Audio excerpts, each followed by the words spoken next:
Hello and welcome back to the Nature Garden podcast with me, Carl Steinson, and the week-ending show team from Lionheart Radio. Thanks for joining us on a canny wee wander down the garden path and country lane with the birds and the bees and the flowers and trees, and it's a chance to hear some great stories from the past and present. In this episode, Tom Pattinson is up and at 'em in the garden and taking care as he brings us a very important message. There's great excitement on the Allen estuary and coast where Tom Cadwallender is watching the spring gatherings of birds. And we'll be hearing from butterfly conservation and their findings on how well or not so well different types of butterflies are doing across the UK. And they've got some great advice on how to help butterflies. Plus some top tips for the garden from Tom P. All coming up on the Nature Garden podcast. Take my hand and come with me, darling, down to the shoreline.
We have a saying here in the north of England, canny, which means a variety of things. Goodbye and be well, take it easy, take care. That depends on the context and the tone. Well, here's Tom Pattinson with some excellent canny and take it steady advice on gardening and why it's really important to keep safety to the fore.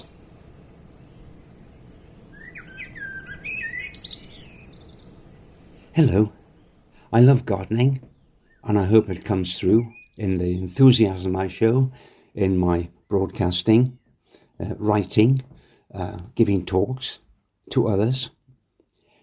There are many people out there who've been gardening for years also, but one thing ties us all together, including the million or so who came on board during the pandemic when they found the garden was a safe place to be. The thing that binds us together is there are accidents occur in the garden and you must be aware of them. And once a year, I think to myself, give yourself a talking to, be careful because you're bound to have a little accidents and tell us about it. So I'm telling you about it now. No excuses if you have even the tiniest accident. By tiny I mean I'm touching a plant, I didn't know there was a nettle next to it and I get a sting. Ouch. Or I'm pruning the roses or deadheading the roses and a thorn catches me in the hand. I should be wearing gloves for both of those occasions, but I didn't take the precaution of wearing gloves, and that's an accident. Now that is one did I not report to A&E? I won't be going to A&E at the hospital. But how many people have a little accident like this and don't report it? Well, I do have a rough idea of how many people have an accident in the garden, serious or otherwise, and have to go to A&E and have it reported. And it runs into thousands, nay, tens of thousands. I know that because the Royal Society for the Prevention of Accidents, ROSPA for short, tell us that there are that many accidents in and around the garden every single year. So how do they occur? Well, apparently lawnmowers are up on the list there. Flower pots, moving them around, doing your back in, as we say. Secateurs and pruners, indeed any blades, bare blades are an opportunity for an accident. Spades, forks, tools left lying around, or during usage. Electric trimmers and petrol-driven trimmers, they can cause accidents, seriously. Plants and tubs and troughs. I'd add to it shears, garden forks, hoses and sprinklers, leaving them lying around, or using them yourself and having an accident, and down to simple things like garden canes and sticks. And what about the debris around the garden? Spread pieces of waste you've left lying, possibly broken glass somewhere, rusty metal, and that hose not coiled up after use and someone trips over it. And of course those flagstones or pathways, are some of them uneven. You can trip and have a nasty fall there, or have they got slime or algae on them, making you slip and have a fall. Must do something about it. Okay, so let's get down to the really serious ones that we see sometimes in the newspapers. Someone's been cutting their hedge. They haven't thought it through. Let's say it's an electrically driven hedge cutter, and they're cutting the hedge and they haven't any cover on their head, and they haven't got any goggles, or better still, a full face screen over their face so their eyes and face aren't protected. They're cutting a hawthorn crataegus hedge and sharp pieces are flying in all directions. That's really difficult. You shouldn't be doing that at all. And your hands, for goodness sake, have some decent gloves on if you're going to use hedge cutters, and any other situation that demands wearing gloves. And going down to the foot, your feet. Don't go around with soft shoes on if you're going to use a hover mower to mow a lawn or a bankside or something of that nature. Think really well about that. What can you do? Well, I always have those things on wearing them, and the cable is important when it's an electrically driven hedge cutting machine. I put it over my shoulder, around the back of my neck, down the front and under my arm, so that the cable is always behind me. If someone comes to talk to you, you're distracted, and you cut through the cable, then you have an RCB fitted. That's a residual current device, or something that cuts the current off. You plug that into the socket at the mains, and you plug your hedge cutting machine into that, and it cuts out immediately. The blades are fouled. It cuts out the whole of the electrical current, and you should be safe. It costs about in the region of £20-25 for a decent one. What price do you put on your life? More of this shortly.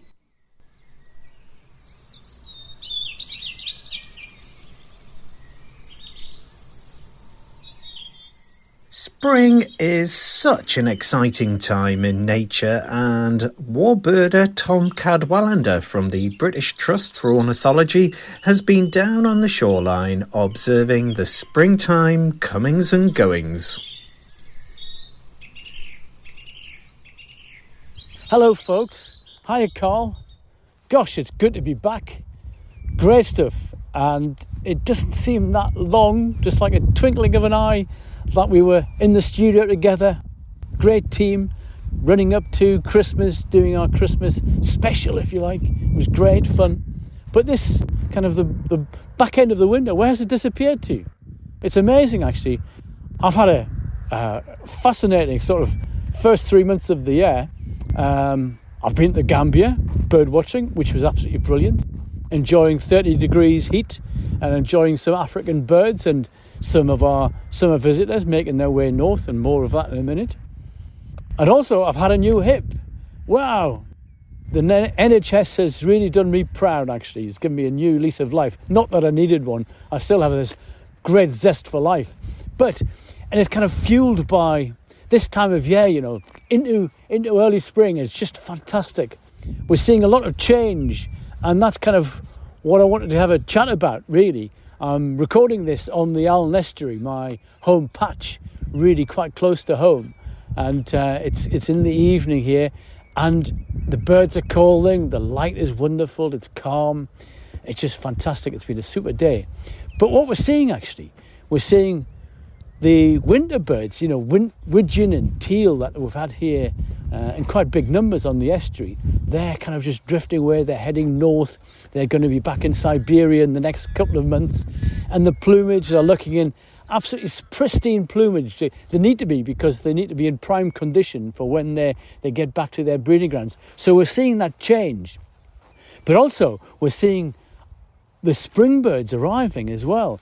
It's fascinating, actually, watching the change. Just last weekend, we've got our first chiff-chaffs in, and it's great, actually, to hear the first chiff-chaffs of the spring. Chiff-chaff, chiff-chaff, chiff-chaff, going crazy. And they kept, the first few days, the people were reporting the odd ones, but now we're hearing kind of them everywhere, and you'll have heard them in your local patches, in your woods nearby. And these birds haven't really gone too far away during their winter. They probably winter in the Iberian Peninsula, perhaps down into North Africa. And they're really quite closely related to willow warblers. They're these little green warblers of the Phylloscopus kind. And they eat insects, although there's not many insects because the temperature is still quite low. But anyway, they're the vanguard of the summer visitors. And we're now hearing sort of numbers of sand martins starting to arrive.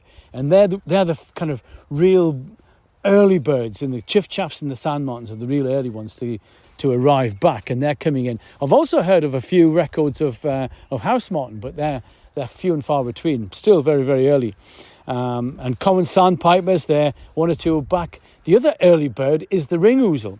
Now, the ring ouzel is it's a real sort of upland blackbird, and it's a thrush like the blackbird is. And the ring ouzel male is very dark black, but it also has this fabulous white crescent across its breast. And the female is brown and has a more of a subdued crescent, subdued crescent. It's got an off-white. But these birds are upland blackbirds, if you like, and sometimes they're called that. And they will kind of get into our little valleys and tucked away, and they like to sing from the alders or the rowans that are up in those little kind of little geos and glens and things. And they are just starting to arrive as well. So we're kind of getting excited, really, and about all of these arrivals, and it's absolutely brilliant. And it's not just kind of the passerines that are coming.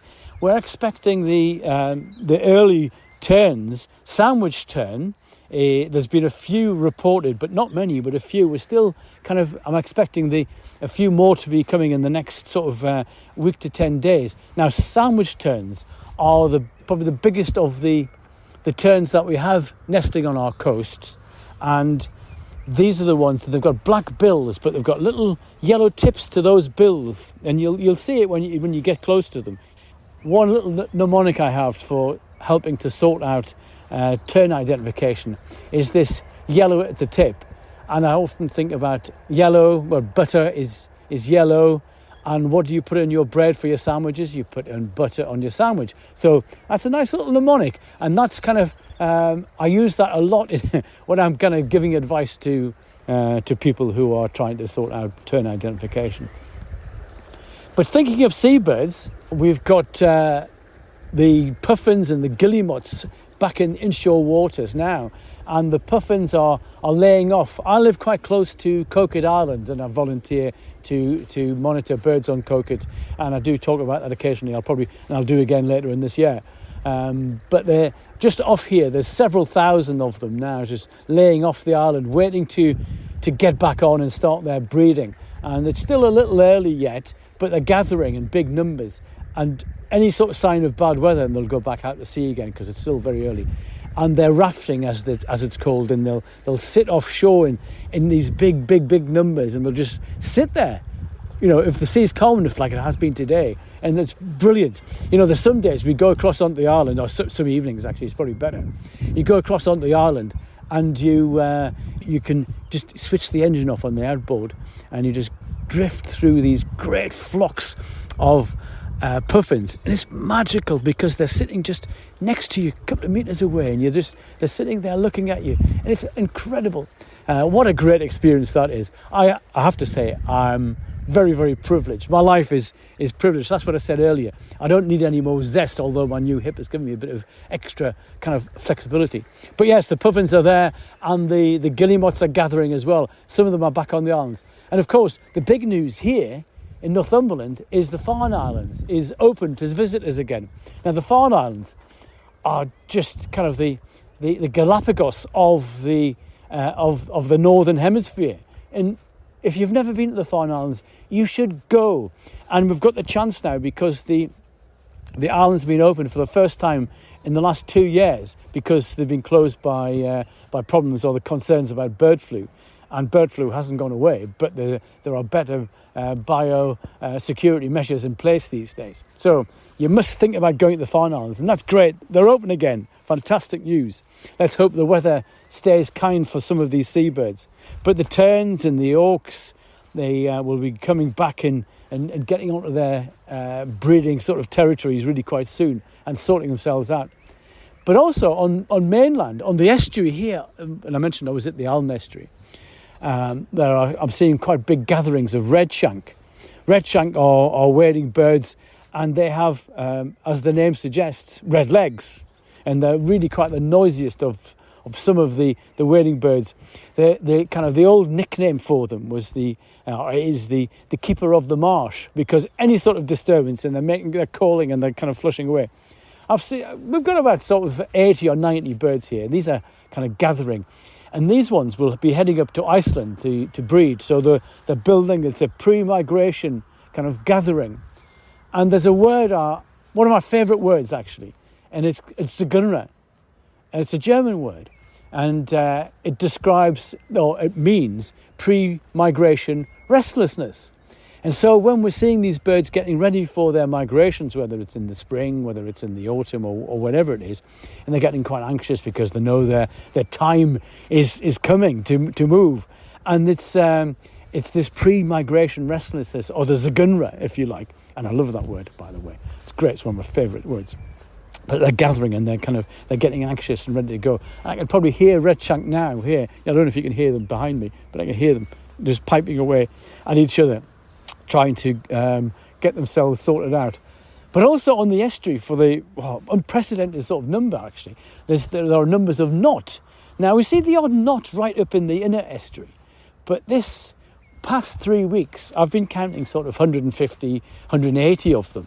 And it's amazing. The knot is it's kind of it's not the smallest of waders, but it's a smaller bird than a redshank. But it's grey and it's winter plumage. But when it comes into its summer plumage, it's also known as the red knot for a good reason, because in breeding plumage they really are red, and when we see them on their return migration in early autumn, they still have some of this red plumage. Absolutely wonderful. But currently, though, they're grey and they haven't got their summer plumage yet. So yes, whilst the redshank are going to Iceland, these red knot, or these knot, which are currently grey, they're gathering up and they're stopping off here on their migration, because a lot of these birds have been spending some time in the Wadden Sea, and they spend their winter there. But these birds will be going to Greenland. Now, that is one epic journey to make, and they make it every single year.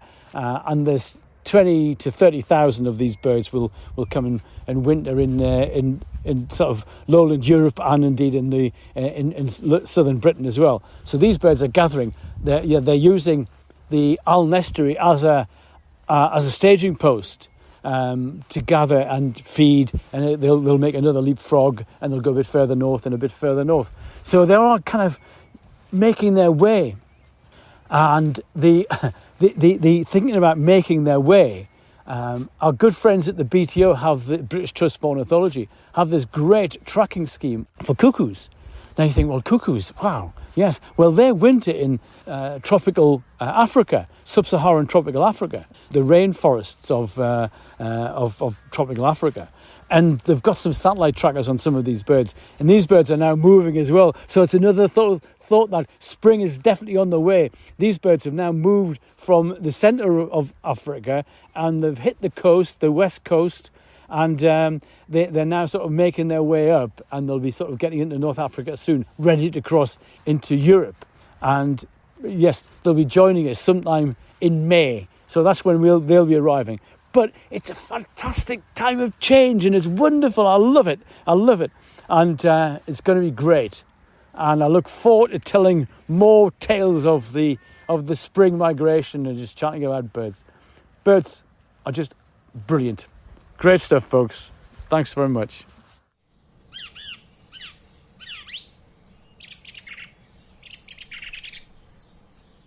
Tom Pattinson's getting busy in the garden this week, well, in between the showers, and he's putting his best foot forward in appropriate attire. And this vital advice can prevent accidents at home, in the garden, or in the allotment. Over to you, Tom. If you really feel the need to use chemicals in your garden, especially pesticides, fungicides or herbicides, read the instructions carefully and pay special attention to handling and storage. Clearly mark the cans used to apply these items. Keep them separate from those that you use for watering your cultivated plants. I'll tell you why. A few years ago, someone asked me to look at their tomato plants. They were in full growth. In fact, some of the fruits were set, but it was distorted, twisted, and uncontrolled growth on some of them. And he asked me what was the problem. And I took one sniff and could smell a substance called 2,4-D. It was used as a weed killer on the lawn, selective weed killer. I could smell it from a gardener's point of view. And he'd used the can, he used to put the selective weed killer on the lawn to water his tomatoes. End of story. That was the end of that crop. So it does happen. Someone else used the can to spray weed killer on their crazy paving. And while it was still wet, they'd walked over the lawn. A few days later, brown patches appeared on the lawn amongst the beautiful grass. And they were recognisable as footmarks. You think Fungus the bogeyman had walked over there, and it was because they'd treaded on the area of the path that he'd put a poison on. Try not to use chemicals in your garden, the 3 types I mentioned, fungicides, pesticides, etc., if you can. But what about children? That's the next question. Are the children, they should be able to run about freely in the garden, for goodness sake. So really look around and see if there are any hazards for them. I was thinking particularly of the garden pond. And if you're having a barbecue as well, water and fire, my goodness, there needs to be some supervision, as you well know. Looking into the pond, we have a small pond here, and we have wildlife in there. We have water beetles, diving beetles, water boatmen skimming across the surface. And there are also newts in there and frogs. And the newts come to the surface and, exciting for a child to see that. But if the access is easy, even if it's not terribly deep, that's a potential hazard, absolutely. So, and the barbecue speaks for itself, I guess. The thought of the fire and in the evening when everyone's getting excited and needs to be careful around those areas. Also, the garden may well be rich in plants, but so many of the common types, they're detrimental in various ways. Something springs to mind. John Gerard, the 16th century herbalist based in London, He wrote non est semper fide habenda fronte. Appearances are not always to be trusted, and how right he was. You see, young children, as well as adults, tend to see a plant. We see a flower. We want to go forward and sniff and see. We handle it, put it in our bare hand, sniff to see if there's a fragrance. And shouldn't be touching things with bare hands all of the time. The list too of potential poisonous plants in the garden would turn your hair grey. It could begin with the monkshood, foxglove, hellebore, the daffodil, other bulbs at the moment that are flowering at this moment. And you need to do something like visit the poison garden or go online and find a website that deals in poisonous plants, and you'd be surprised to find quite a lot of those you recognise by name, even have in your garden, are poisonous. Think of the pea-like appearance of a lupin and laburnum, sweet pea, and the broom plant. All those have seed pods. A child could be encouraged to ingest those. And remember, youngsters, hand-to-mouth learning stage, little tots, everything that's teamed to toys, anything they put in their mouth to get the texture of it, etc., I suppose. But if they're loose in the garden and that happens, lily of the valley, foxglove, beautiful plants, attractive, but poisonous. Very careful there. So I think after all this, the message is a serious one, I'm afraid. You may as well be aware. This is the darker side of gardening, from the tools lying around to the pesticides and fungicides and your plants. It's the darker side, but it has to be mentioned. I make no apologies for doing it on this occasion, this one occasion.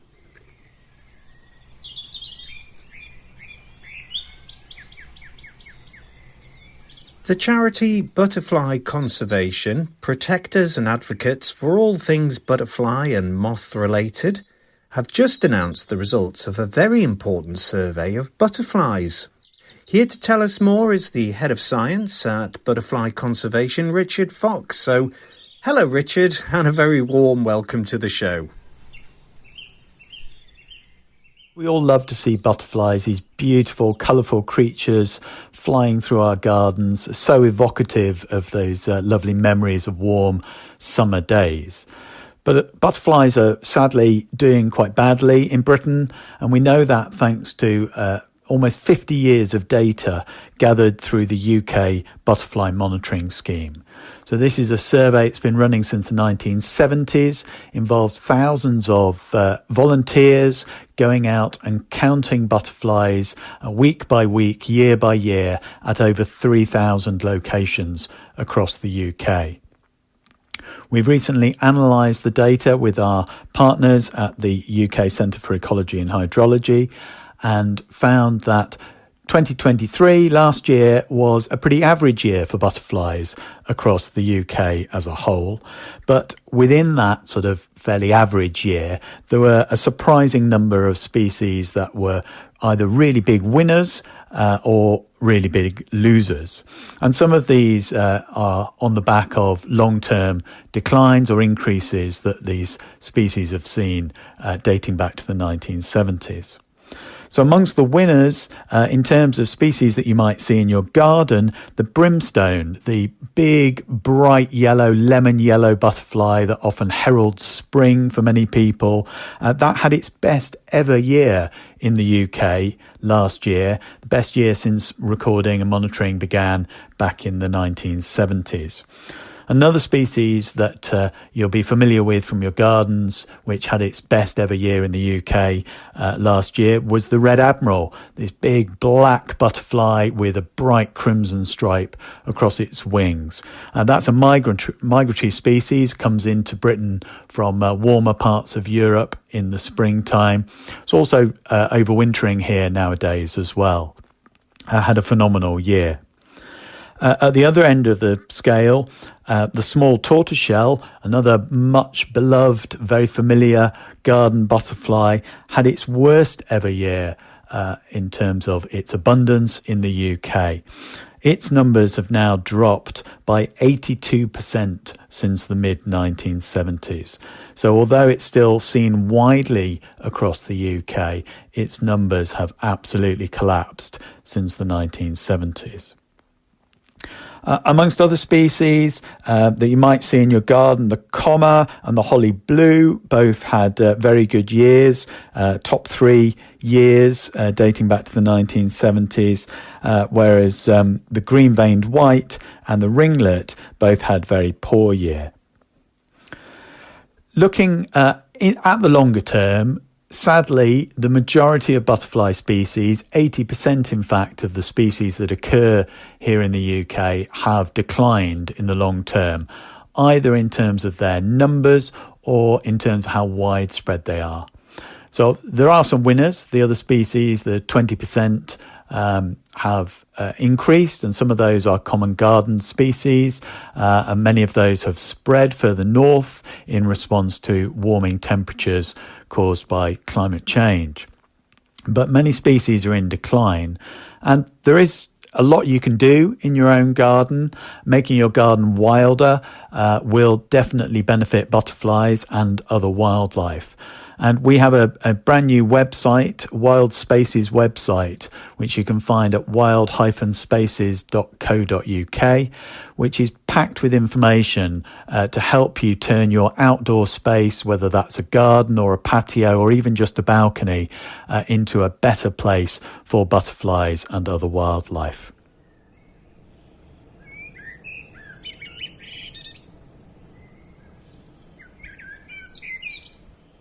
To the sound of the lovely singing of War Blackbird, here's Tom with some things to be getting on with in the garden.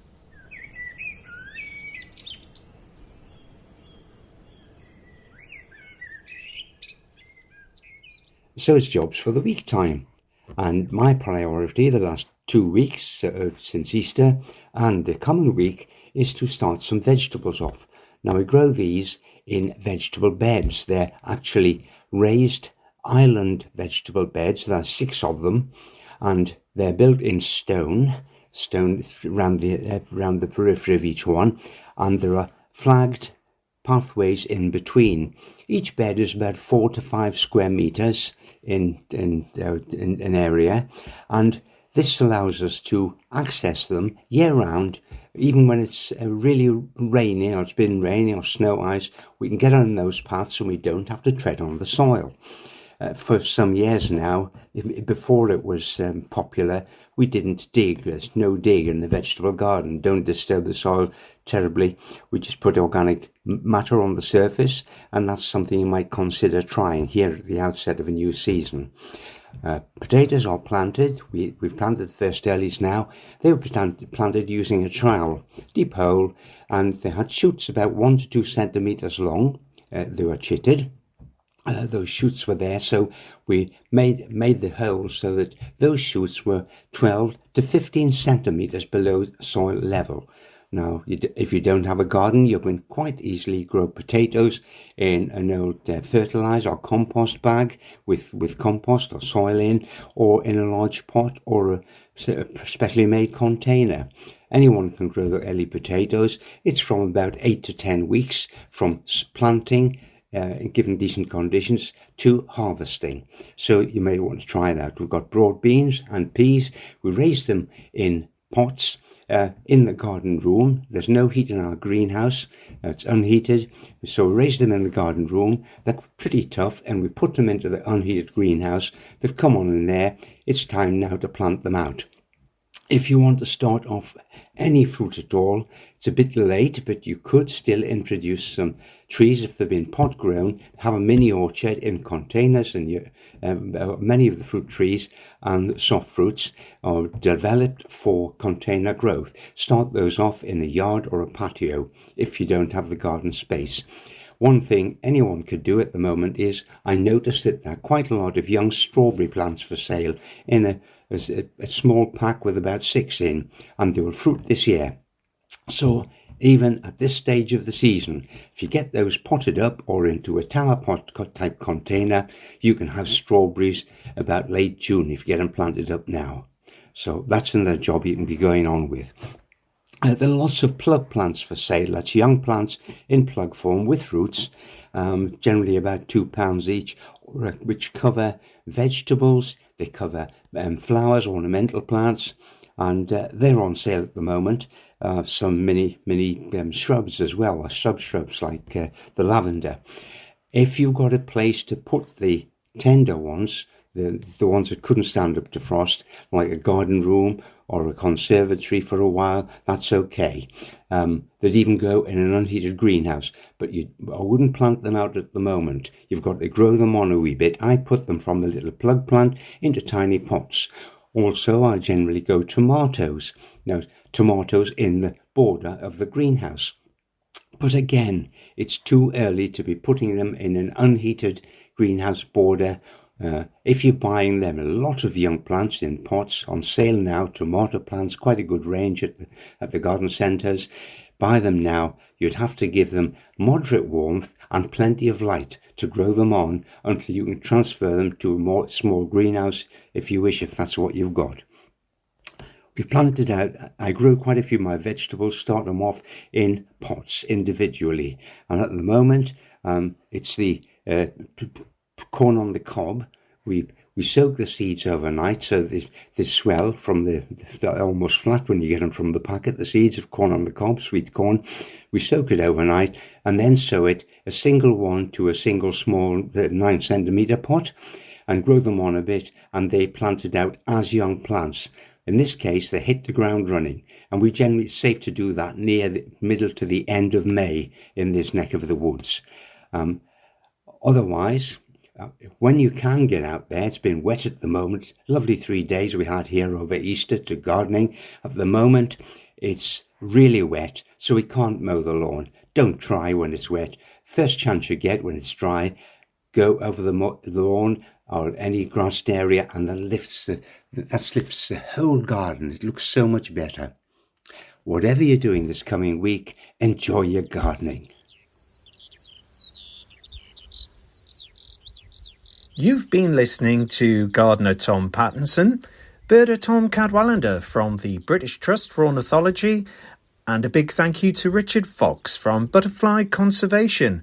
And you can find out more about how to help butterflies at their website wild-spaces.co.uk. That's wild-spaces.co.uk. We'll be back with more nature, gardening and heritage reports and views from Northumberland and beyond in a couple of weeks' time. And don't forget, you can listen back to all of our previous programmes via the Nature Garden podcast.